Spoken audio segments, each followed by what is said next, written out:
Maxwell's on the other hand is extremely significant to me. It was really one of the first clubs I went to. I grew up in New Jersey.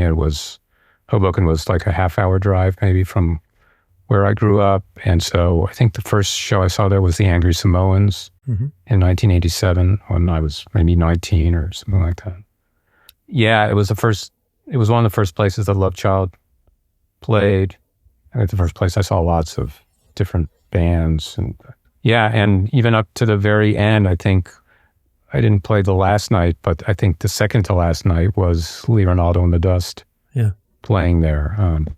And I was really happy to be part of the kind of last week of activity over there. Are there things you saw that you think, either in retrospect, were particularly significant?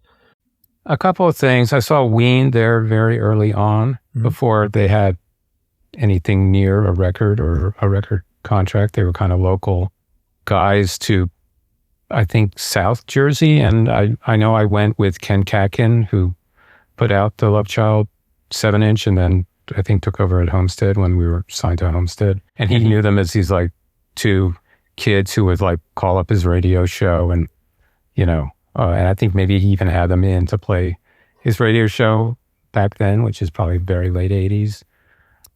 I saw Eric's Trip there, where they basically announced they were breaking up on stage. Yeah.